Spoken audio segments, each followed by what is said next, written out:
বিসমিল্লাহির রহমানির রহিম। প্রিয় বাংলাদেশ, আমার সামনে উপস্থিত ভবিষ্যৎ বাংলাদেশ, বাংলাদেশের ভবিষ্যৎ প্রিয় তরুণ প্রজন্ম, আপনারাই আগামীর বাংলাদেশ। আপনারাই বাংলাদেশের সম্ভাবনাময় আজকের এই লাখো তরুণ মুখ।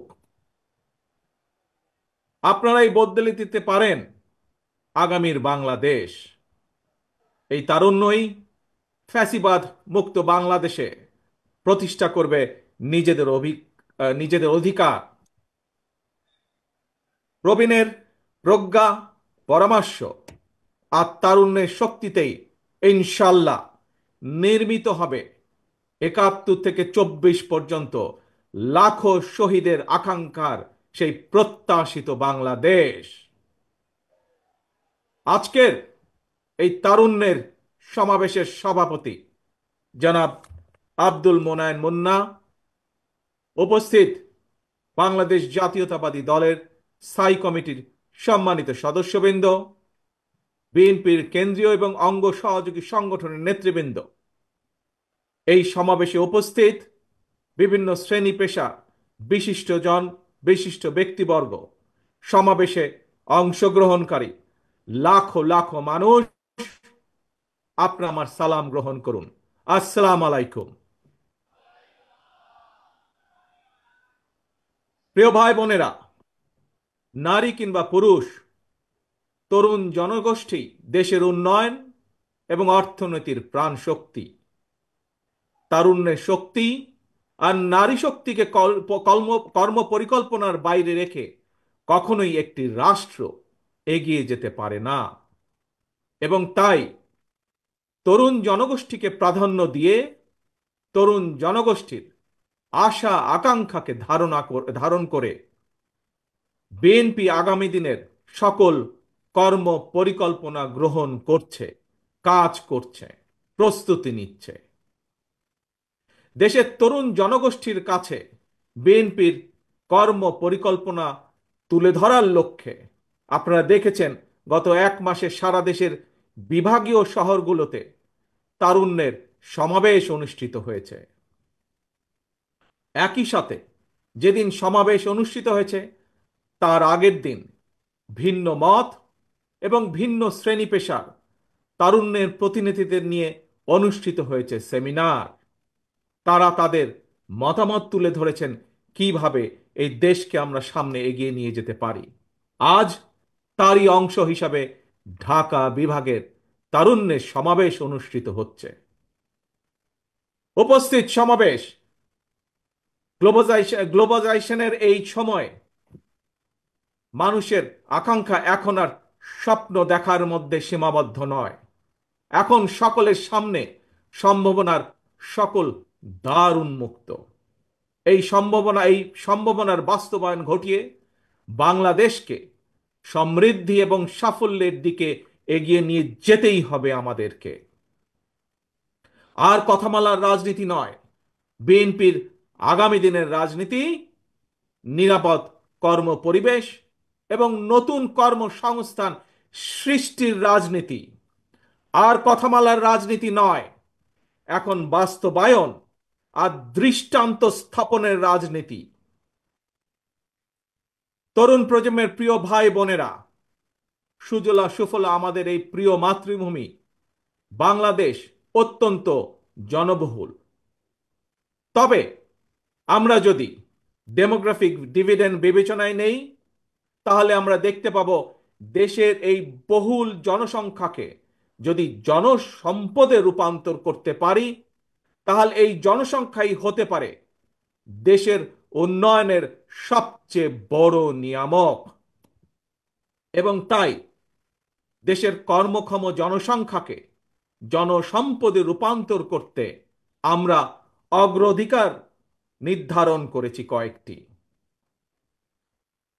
জনগণের জীবন মানের উন্নয়ন, নারী পুরুষ সবার জন্য নৈতিক মূল্যবোধ কর্মসূচি, কর্মমুখী শিক্ষা ব্যবস্থা, গ্রামীণ উন্নয়নে তথ্য প্রযুক্তির সর্বোচ্চ ব্যবহার, ক্ষুদ্র ও কুটির শিল্পের বিকাশ, দক্ষতা বাড়াতে ব্যাপক প্রশিক্ষণ কর্মসূচি চালু, কর্মসংস্থানের সুযোগ সৃষ্টি এবং জনশক্তি রফতানি, এমন কয়েকটি বিষয় অগ্রাধিকার তালিকায় রেখেই একটি জ্ঞান ভিত্তিক উন্নত এবং নিরাপদ মানবিক বাংলাদেশ গঠনের লক্ষ্যে বিএনপি স্বল্প এবং দীর্ঘ মেয়াদী পরিকল্পনা নিয়েছে, যার উপরে আমরা কাজ করছি।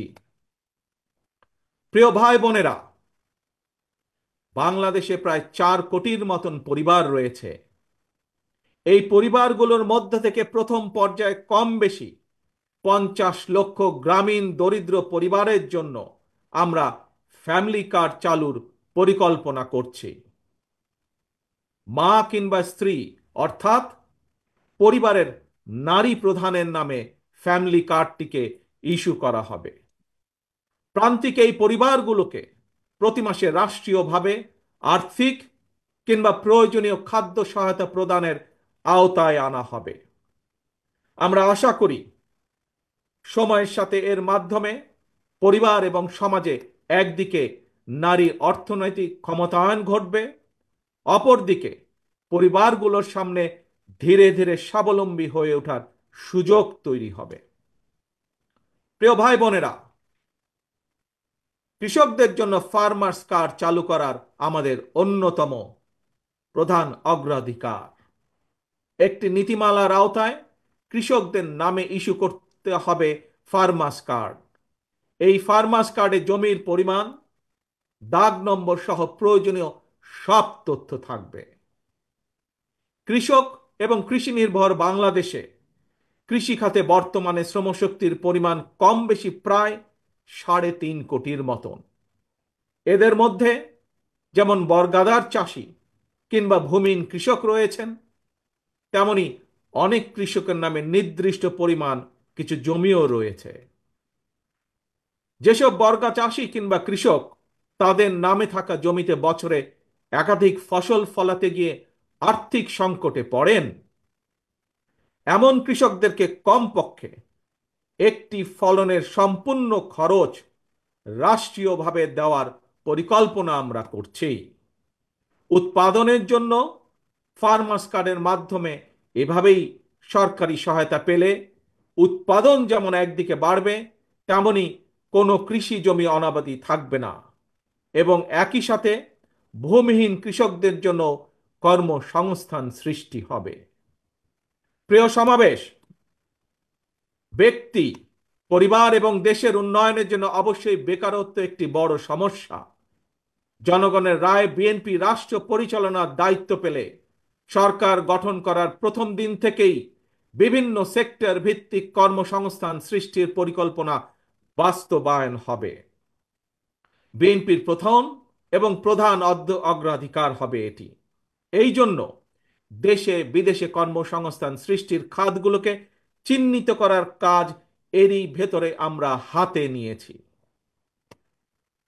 প্রিয় ভাই বোনেরা, বর্তমান বিশ্ব তথ্য প্রযুক্তির বিশ্ব। এই সময় বিশ্ব বাজারের সঙ্গে দক্ষতা এবং যোগ্যতার প্রতিযোগিতায় টিকে থাকতে হলে অবশ্যই তথ্য প্রযুক্তি এবং কারিগরি শিক্ষায় দক্ষতা অর্জনের কোনোই বিকল্প নেই এবং সে কারণে আমরা একটি নির্দিষ্ট বয়স থেকে তরুণ প্রজন্মকে নৈতিক এবং কর্মমুখী শিক্ষায় প্রশিক্ষিত করে গড়ে তুলতে চাই। বিদ্যমান যে একাডেমিক সিলেবাস, এর পাশাপাশি স্কুল কলেজ পর্যায় থেকে আমরা আইসিটি এবং কারিগরি শিক্ষা প্রবর্তন করতে চাই। একই সাথে আমরা বর্তমানে মনে করি যে বর্তমানে স্পোর্টস এখন আর শুধু শারীরিক ব্যায়াম কিংবা বিনোদনের বিষয় নয়। সুতরাং এই স্পোর্টসকে একটি পেশা হিসাবে প্রতিষ্ঠিত করার লক্ষ্যে ক্রীড়াকে আমরা শিক্ষা ক্যারিকুলামের অন্তর্ভুক্ত করতে চাই। প্রিয় উপস্থিতি, বর্তমান বিশ্বে সাফল্যের প্রতিযোগিতায় যদি টিকে থাকতে হয় তাহলে বহুমুখী প্রতিভার বিকাশ ঘটাতে হবে। শিক্ষার্থীদেরকে একদিকে ভাষা শেখা যেরকম জরুরি, বর্তমানে আমরা স্কুল কলেজে সাধারণত বাংলা ইংরেজি শেখার সুযোগ পাই। তবে এর পাশাপাশি আমরা যদি আরও কিছু ভাষা যেমন আরবি, ম্যান্ডারিন, জার্মান, ফ্রেঞ্চ সহ এ ধরনের বহুল প্রচলিত একটি তৃতীয় ভাষা এবং যদি সম্ভব হয় তাহলে চতুর্থ ভাষা হিসেবে আরেকটি ভাষা শিখাতে পারি, তাহলে আমি ব্যক্তিগতভাবে বিশ্বাস করি বাংলাদেশের ভবিষ্যৎ সন্তানদের জন্য বিশ্ব বাজার উন্মুক্ত হয়ে পড়বে। একই সাথে প্রিয় উপস্থিতি, আগ্রহী যুবশক্তিকে যুব সম্পদে পরিণত করার জন্য সরকারি উদ্যোগে বিদেশি ভাষার উপরে 3 মাস থেকে 1 বছরের কোর্স আমরা চালু করতে চাই। দেশে যাতে বহু ভাষা শেখা যায় এই জন্য আমরা বহু ভাষা শিক্ষক নিয়োগ করতে চাই, যার মাধ্যমে আমরা বেকার সমস্যারও অথবা কর্মসংস্থানেরও ব্যবস্থা করতে পারব। এর বাইরে সরকারি ব্যবস্থাপনায় আমরা plumbing, electrician, mechanics, dental hygienist কিংবা মেডিকেল টেকনিশিয়ানের মতন স্বল্পমেয়াদী ট্রেনিং কোর্সও করেও দক্ষ জনশক্তি গড়ে তোলার পরিকল্পনাগুলো হাতে নিয়েছি, যা এরই মধ্যে আমরা কাজগুলোকে এগিয়ে নিয়ে যাচ্ছি ধীরে ধীরে। তরুণ প্রজন্মের প্রিয় ভাই বোনেরা, আপনারা সবাই বিশ্বব্যাপী অনলাইন কেনাকাটা সম্পর্কে জানেন। অনলাইন ভিত্তিক জায়ান্ট প্রতিষ্ঠান আমাজন, ইবে কিংবা আলিবাবার মতন বিশ্ববিখ্যাত ই কমার্স প্ল্যাটফর্মের জন্য হাজারো পণ্যের চাহিদা রয়েছে। এইসব প্ল্যাটফর্মের সঙ্গে সংশ্লিষ্ট অনেকের সঙ্গে আমি ব্যক্তিগতভাবে কথা বলেছি। বিশ্ববিখ্যাত এই সকল ই কমার্স প্ল্যাটফর্মের চাহিদা অনুযায়ী আমাদের বাংলাদেশে অনেক পণ্য তৈরির সুযোগ রয়েছে। আমাজনের মতন বৈশ্বিক অনলাইন প্ল্যাটফর্মকে সামনে রেখে আমরা আমাদের দেশে ক্ষুদ্র এবং মাঝারি শিল্পের উৎপাদন বাড়ানোর সুযোগ গ্রহণ করতে পারি, সুযোগ আমরা তৈরি করতে পারি, সুযোগ আমরা নিতে পারি। বিশ্ববিখ্যাত ই কমার্স প্রতিষ্ঠানের চাহিদা মিটিয়ে কিভাবে বিশ্ববাজারে প্রবেশ করা যায় এর জন্য এরই মধ্যে যারা এক্সপার্ট আছেন তাদের সাথে আমরা আমাদের টিম নিয়ে কাজ শুরু করেছি এরই ভিতরে। প্রিয় ভাই বোনেরা, বাংলাদেশের বহু তরুণ প্রজন্মের সদস্য অনলাইনে কাজ করেন কিংবা করছেন কিংবা করার ইচ্ছে রয়েছে। আপনাদের জন্য কর্মসংস্থান এবং নিরাপদ কর্মপরিবেশ নিশ্চিত করতেও আমাদের উদ্যোগ রয়েছে। আমি জানি শিক্ষিত তরুণ প্রজন্মের সামনে বর্তমানে ফ্রিল্যান্সিং একটি অত্যন্ত আকর্ষণীয় সেক্টর। দেশে এই মুহূর্তে প্রায় 10 লক্ষের মতন ফ্রিল্যান্সার আউটসোর্সিং এর মাধ্যমে $100 কোটি বেশি আয় করতে সক্ষম হচ্ছেন। আউটসোর্সিং এর সঙ্গে যুক্ত বেশ কিছু মানুষের সঙ্গে আমি কথা বলেছি। তারা জানিয়েছেন লেনদেনের জন্য বাংলাদেশে পেপাল, ওয়াইজ বা স্ট্রাইপের মতন আন্তর্জাতিক গেটওয়ে প্রতিষ্ঠান ব্যবহারের সুযোগ না থাকায় তাদের অর্জিত যে অর্থ সেটি দেশে আনা কষ্টকর হয়ে পড়ে। আমি মনে করি সবার আগে এই ধরনের যে সমস্যা সেই সমস্যার সমাধান করা উচিত। প্রিয় উপস্থিতি, এই বিষয়টি নিয়ে আমি গত 1 দশক ধরে বেশ অনেকবার কথা বলে এসেছি। বিএনপি মনে করে প্রায়োরিটি বেসিসে দেশের IT entrepreneur, e commerce sector এবং ফ্রিল্যান্সারদের সুবিধায় পেপালের মতন আন্তর্জাতিক গেটওয়ে প্রতিষ্ঠান সুবিধা বাস্তবায়ন করা উচিত। বাংলাদেশে পেপাল সুবিধা নিশ্চিত করা গেলে, যার লক্ষ্য আমাদের রয়েছে, তাহলে লক্ষ লক্ষ ফ্রিল্যান্সারদের কাজের সুযোগ বাড়ার পাশাপাশি দেশে রেমিটেন্সের পরিমাণও বাড়বে ইনশাল্লাহ। প্রিয় তরুণ প্রজন্মের ভাই ও বোনেরা, প্রতিকারের চেয়ে প্রতিরোধী উত্তম। এই নীতির আলোকে দেশের জনগণের স্বাস্থ্যসেবা নিশ্চিত করা বিএনপির পরিকল্পনার আরেকটি গুরুত্বপূর্ণ অগ্রাধিকার। জনসচেতনার মাধ্যমে অনেক ধরনের রোগ থেকে নিজেদেরকে মুক্ত রাখা যায়।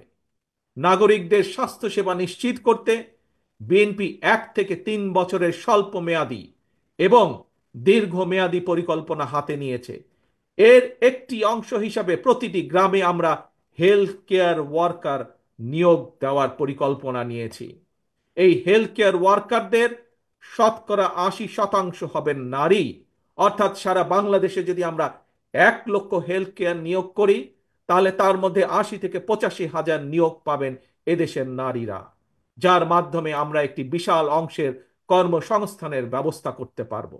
শুধু তাই নয়, এর পাশাপাশি জনগণের দোরগোড়ায় যাতে স্বাস্থ্যসেবা পৌঁছে দেওয়া যায়, জনগণকে যাতে দ্রুত স্বাস্থ্য সেবা দেওয়া যায়, সেই জন্য সরকারি এবং প্রাইভেট যেই সেক্টর আছে, কিভাবে দুটিকে একত্রিত করে আমরা স্বাস্থ্য সেবা গড়ে তুলতে পারি, সেটির বিষয়ে আমরা বিশেষজ্ঞদের সাথে পরামর্শ করছি, আমরা সেটির বিষয়ে কাজ করছি। প্রিয় ভাই বোনেরা, স্বাস্থ্য, পরিবেশ এবং জলবায়ুর পরিবর্তন, এই তিনটির একটি অপরটির উপর প্রভাব রয়েছে। সুতরাং খাল খনন এবং বৃক্ষরোপণের বিষয়টিও বিএনপির অগ্রাধিকার তালিকায় রয়েছে। সারা দেশে পরিকল্পিত উপায়ে বৃক্ষরোপণ করা গেলে জলবায়ুর নেতিবাচক প্রভাব থেকে মোকাবেলা করা সহজ হবে। প্রায় আমরা পত্রিকার পাতায় দেখি যে বাংলাদেশের, বিশেষ করে ঢাকা শহরের যে বাতাস, সেটি বিশ্বের মধ্যে সবচাইতে যে খারাপ শহরগুলো তার একটি দুটির মধ্যেই উঠানামা করছে। এবং শুধু তাই নয়, বৃক্ষরোপণ সহ আরো কিছু ক্লাইমেট পলিসি নির্ধারণের জন্য আমরা এরই ভিতরে কাজ শুরু করেছি বিশেষজ্ঞদেরকে সাথে নিয়ে। আমাদের লক্ষ্য থাকবে একটি নির্বাচিত সরকারের মেয়াদ যখন 5 বছর, 5 বছরের পরে 5 বছরের ভেতরে 25 থেকে প্রায় 30 কোটি বৃক্ষ রোপণ করা, এবং একই সাথে লক্ষ্য থাকবে সামগ্রিকভাবে দেশের যে তাপমাত্রা সেটি 2 থেকে চেষ্টা করা 3 ডিগ্রি পর্যন্ত কমিয়ে নিয়ে আসা। প্রিয় ভাই বোনেরা, গণতন্ত্র পুনঃপ্রবর্তন করে স্বাধীনতার ঘোষক রাষ্ট্রপতি জিয়াউর রহমান এই দেশে উন্নয়ন উৎপাদনের রাজনীতি চালু করেছিলেন। Mother of democracy Begum Khaleda Zia দেশে নারী শিক্ষার প্রসার ঘটিয়েছিলেন। দেশ এবং জনগণের উন্নয়নে বিশেষ করে তরুণ জনগোষ্ঠীকে প্রাধান্য দিয়ে সেজন্য বিএনপিও আগামী দিনের পরিকল্পনা গ্রহণ করছে। তরুণ প্রজন্মের প্রিয় ভাই বোনেরা, জনগণই বিএনপির সকল রাজনৈতিক ক্ষমতার উৎস। তাই আমরা সরকারে না থাকলেও একটি দায়িত্বশীল গণতান্ত্রিক রাজনৈতিক দল হিসাবে তরুণ প্রজন্মের সামনে দেশ এবং জনগণের উন্নয়নে বিএনপির নেওয়া যে বিস্তারিত কর্ম পরিকল্পনা, তার কয়েকটি অগ্রাধিকার কর্মসূচি আজ সংক্ষেপে আপনাদের সামনে আমি তুলে ধরলাম।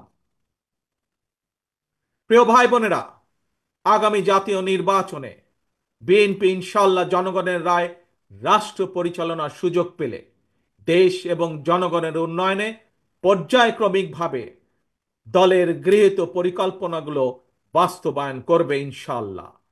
তবে যে কোনো দলের তাদের কর্মসূচি বাস্তবায়ন করতে হলে দরকার একটি জবাবদিহিমূলক সরকার, দরকার একটি নির্বাচিত সরকার। তবে আগামী জাতীয় নির্বাচন অনুষ্ঠান নিয়ে মনে হয় এরই ভিতরে টালবাহানা শুরু হয়েছে বা চলছে। কথিত অল্প সংস্কার আর বেশি সংস্কারের অভিনব শর্তের আবর্তে ঘুরপাক খাচ্ছে আগামী জাতীয় নির্বাচনের ভবিষ্যৎ। এরই ভিতরে জনগণ বিশ্বাস করতে শুরু করেছে সংস্কার নিয়ে সময়ক্ষেপণের আড়ালে অন্তর্বর্তীকালীন সরকারের ভেতরে এবং বাইরে কারো কারো মনে হয় কিছু ভিন্ন উদ্দেশ্য রয়েছে। প্রিয় সমাবেশ, পলাতক স্বৈরাচারের সময় আমরা দেখেছি তারা কিভাবে আদালতকে অবজ্ঞা করেছে, আদালতের রায়কে অবজ্ঞা করেছে।